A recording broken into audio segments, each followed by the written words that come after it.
Red Zone TV kwoli webale kubanga okyagoberera yonna gy'osinzira okubanga gy'otulabira kyokola kya mutawaana nnyo. Nina wana amawulire genjagala okubanga nkuwa agava wabweru w'eggwanga essaawa yonna gwampuliriza. Waliwo omukungu owa gavumenti eya NRM, omukungu mu gavumenti ono ng'akiika ku lukiiko olwa ekitongole eky'ensi yonna kye bayita United Nations. Ngenda kuwa wano okusinzira ku sources newankubadde nga ye ono ayogerwako ayina waatwitinze ng'alinga eyeegaana bino ebigenda mu maaso okusinziira ku sources ez'enjawulo, nga muno mulimu omukutu oguli ku X eyali Twitter ogumanyiddwa nga The Kampala Journal, nga mulimu n'omu ku bannayuganda ab'amaanyi naddala mu nsonga z'ebyobufuzi mu ggwanga lino n'ebweru waalyo amanyiddwa nga Kakwenza Rukirabashaija.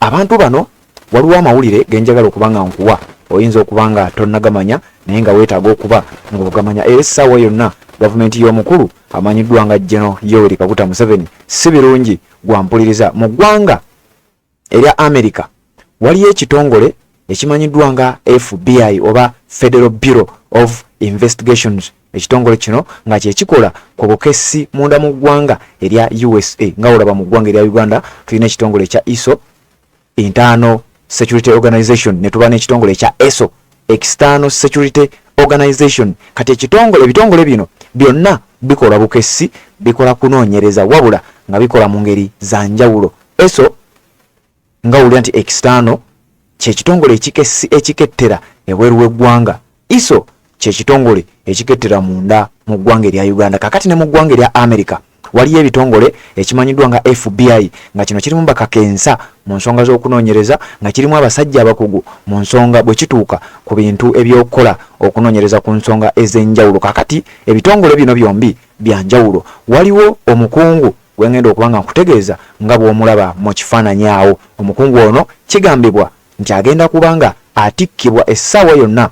Wandiwulira singa reports zino zibanga bweziti bwezitambula, wandiwulira nga waliwo omukungu omulala gwe bagenda okutikka, ate bino nno nga birala bagenda kuba bamutikka okumujja mu ggwanga erya United States of America nga bamuzza ku bwabo bwe mu ggwanga erya Uganda. Biki ebigenda mu maaso, nsonga ki eziviiriddeko ono okubeera nga agwa mu bizibu by'ogenda okubanga owulira ku mukutu ogwa Red Zone TV. Kanzije mbere nga nkuwa details.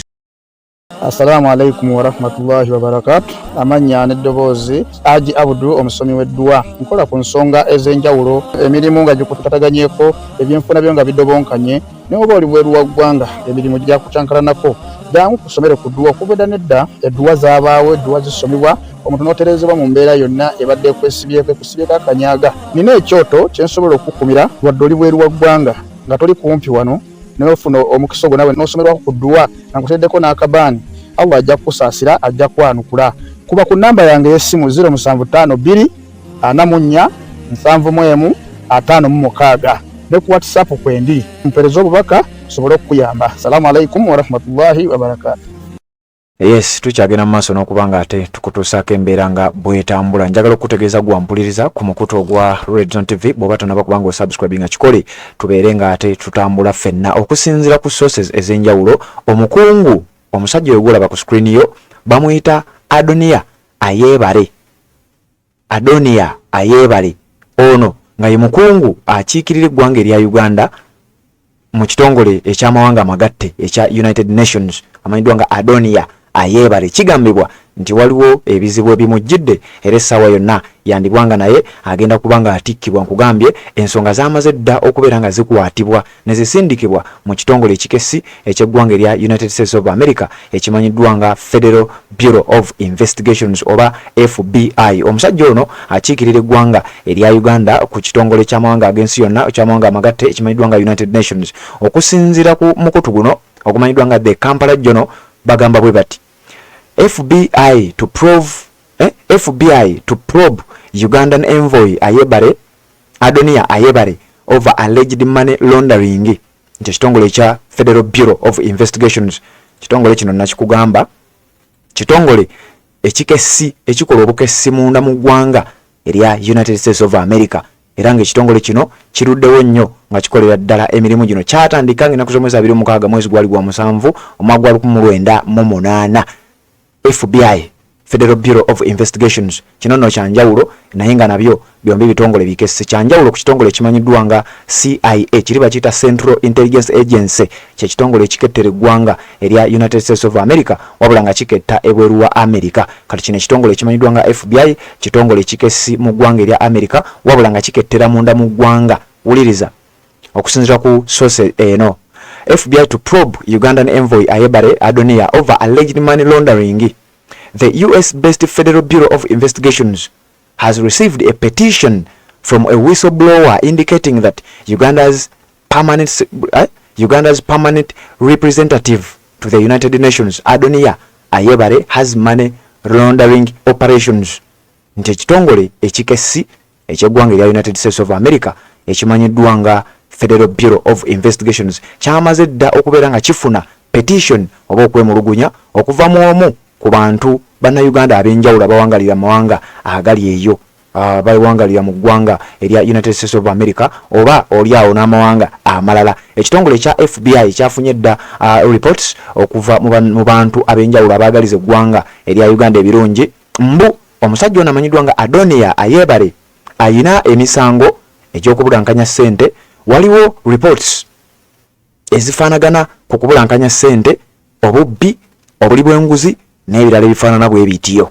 Wampuliriza report yamaze dda okuba ng'etuuka mu kitongole kino ekya FBI oba Federal Bureau of Investigations. Era omusajja ono amanyiddwa nga Adoniya Ayebare ono nga ye permanent representative ow'eggwanga erya Uganda ku kitongole ky'amawanga amagatte ekya United Nations. Si birungi oluvannyuma lw'okuba nti report zamaze dda okuba nga zikwasibwa ekitongole kino ekya FBI Federal Bureau of Investigations. Similar reports have been made by Penn Award-winning Ugandan exiled novelist Kakwenza Rukirabashaija, who in an ex-statement said Ambassador Adoniya Ayebare will soon be deported from the United States for money laundering and corruption. Case has been forwarded to the Federal Bureau of Investigations. Details soon.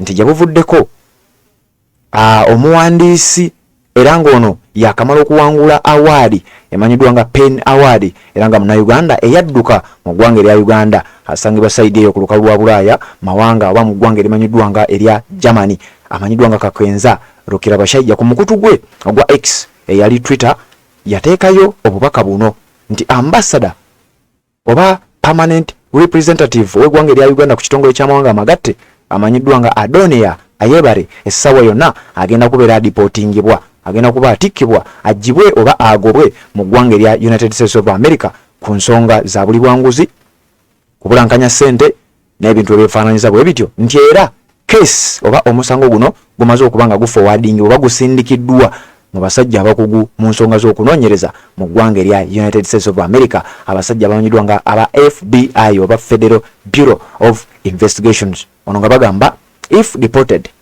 Adoniya Ayebare will be the fourth Ugandan diplomat to be deported by a host country after John Ruth Acheng, Henry Mayega and the Nigerian-based UK ambassador. Nti singa omusajja ono atikkibwa n'addizibwa mu ggwanga erya Uganda mu buwaze eggwanga lya America singa limutikka ajja kuba afuuse omukungu ow'okuna okubeera nga amawanga gagoba ba ambassador b'eggwanga erya Uganda. Abakungu b'eggwanga erya Uganda bagobwa enkya n'eggulo mawanga ag'enjawulo nti singa n'ono atikkirwa singa n'ono bamutikka ne bamujja mu ggwanga eryo ne bamukomyawo ku butaka mu mbeera ey'okumukaka ajja kuba aweza omuwendo gwa bannayuganda abana abakungu ab'enjawulo nga batikkibwa okuva mu mawanga ag'enjawulo gye babadde bakiika. Jjukira emabegakawo oba ng'obadde otugoberera nakuwaako ku abantu oba abakungu abazze batikkibwa okuba nga bagobwa okuva mu mawanga ag'enjawulo nga kuno kuliko Joy Ruth Acheng, Henry Mayega n'omusajja eyali ambassador w'eggwanga erya Uganda mu ggwanga erya Nigeria amanyiddwa nga mujjukira amannya nagakuwa. Kakati we twogerera ng'ensonga zamaze dda okuba nga zituuka mu kitongole ekya Federal Bureau of Investigations. Omusajja ono atamumanyi amanyiddwa nga Adoniya Ayebare, musajja mukulu ku myaka gye 57, yazaalibwa ngenda kusoma mwezi 18 mwezi gwa 10 gwa 1966, musajja munnamawulire ate nga diplomat oba mukungu asavinganga permanent representative ow'eggwanga erya Uganda mu kibiina ky'amawanga amagatte ekya United Nations okuviira ddala mu mwezi ogwokusatu mwaka 2017 lwe yalondebwa okubeera nga akiika mu kifo ekyo. Bwe yali tannaba kubanga akiika mu kifo ekyo wakati wa 1966 ne 1998 Adonia Ayebare yakolako nga staff reporter mu East African Business Week era nga luno lwali lupapula lw'amawulire. Wakati wa 1998 ne 2000 yasavingako nga information officer mu kitongole kimanyiddwa nga Integrated Regional Information Network IRIN. Kitongole ekyo yakikolera wakati wa 1998 ne 2000. Ono kye bayita diplomatic career oba obuweereza bwe mu mbeera eno y'okubeera nga abeera nga diplomat mu mwaka gwa 2001 wano yalondebwa okubeera Uganda's principal advisor and a special envoy to Burundi peace process. Yatwalibwa mu ggwanga erya Burundi okubeera Uganda's principal advisor and a special envoy. Wano kigambibwa nti yasavinga paka mu mwaka gwa 2008. Wakati wa 2022 ne 2005 omusajja y'omwono amanyiddwa nga Adonia Ayebare yasavingako nga Uganda's ambassador and head of mission to Rwanda and Burundi. Yakolako nga ambassador w'eggwanga erya Uganda mu mawanga ago gombi, eggwanga lya Rwanda n'eggwanga lya Burundi. Mu mwaka gwa 2005 baamukyusa oba baamutransferring, he was transferred okumutwala mu kitongole ky'amawanga amagatte nga offices zaakyo zisangibwa mu kibuga ekimanyiddwa nga New York eky'eggwanga erya United States of America. Era ng'eno gy'abadde asavingira niwe twogera olunaku olwaleero. Eno yasooka kusavinga nga deputy permanent representative era nga yali in charge of the affairs paka mu mwaka wa 2008. 2009 yalondebwa okubeera director of the African program at the International Peace Institute era nga nakino nakyo kisangibwa mu ggwanga erya United States of America mu kibuga ekya New York paka mu mwaka wa 2011. Wakati wa 2010 ne 2012 yaddayo okubeera nga deputy head of Uganda's mission to the United Nations. Yali mumyuka owakulira enkolagana za Uganda n'ekitongole kino ekya United Nations eky'amawanga amagatte office ezisangibwa mu ggwanga erya United States of America mu kibuga ekimanyiddwa nga New York. Kakati we twogerera okusinziira ku reports era nga waliwo ne documents ezifulumye zenjagala okubanga nkulagako wano. Waliwo documents ezimu ezifulumye nga ziraga nti omusajja ono ayina ssente ze ya withdrawinganga, ayina transactions ezenjawulo ezakolebwanga nga zinono ze zimu ku ezo eziyinza okubanga zimuleetedde ebizibu. Ekipapula ekyo kyolaba kye kimu ku ebyo bye njogerako era ng'ekipapula ekyo bw'okitunulako kiriko omutwe waggulu ogamba nti permanent mission of Uganda to the United Nations account 688-183-2540 page 2 of 2 statement period June nga 4 paka August nga 5 omwaka wa 2024. Checking activity waliwo wano sente ezizze oba transactions ezizzo zikolebwa ku kipapula ekyo. Wano no wansi nga bataddeko nti omukulu oyo kuliko erinnya lye. Waliwo ekipapula ekirala era nga nakino nakyo nandyagadde okubanga nkikulaga simanyi oba oyinza okukiraba obulungi awo. Bino nno byonna bimu ku bujulizi obuzze oba ebipapula ebizze nga birabika byagala kubeera nga tebirumika omusajja ono. Ekipapula kino nga kiriko City Bank waggulu, CBO Services, PO Box 6201 Sioux Falls. Bino nno byonna 336 East 45th Street, New York, United States of America. Statement period zonna nga bazitaddeko wakati wa July mwezi ogw'omusanvu nga 4 ne August omwezi ogw'omunaana nga 5 omwaka guno gwennyini. Relationship Manager US Service Center. Omusajja wano nga balaga nti waliwo ssente oba transactions ezaakolebwa. Deposit Services nga waliwo ne withdraw services. Bino nno byonna bimu ku documents nazitaddeyo ku mukutu gwaffe ogwa Facebook. Oyinza okugendayo n'oba nga ate okeberako oba wamu n'omukutu gwaffe ogwa Twitter. Wabula nga bino byonna bigenda mu maaso, omukulu amanyiddwa nga Adonia Ayebare yagenze mu maaso n'okuba nga ye abyegaana.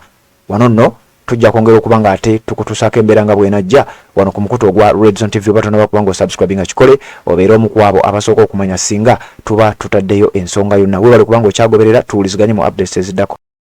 Assalamu alaikum warahmatullahi wabarakatuh. Amanya n'eddoboozi Haji Abudu omusomi w'eddua. Nkola ku nsonga ez'enjawulo, emirimu nga gikutataganyeko, ebyenfuna byo nga bidobonkanye, ne oba oli bweru wa ggwanga emirimu gya kucankalanako.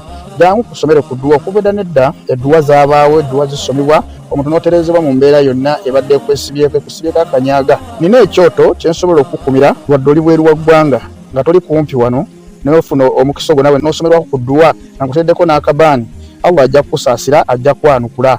Kuba ku namba yange y'essimu 0752 44 71 56 ne ku WhatsApp kwendi mpereza obubaka sobole okuyamba. Assalamu alaikum warahmatullahi wabarakatuh.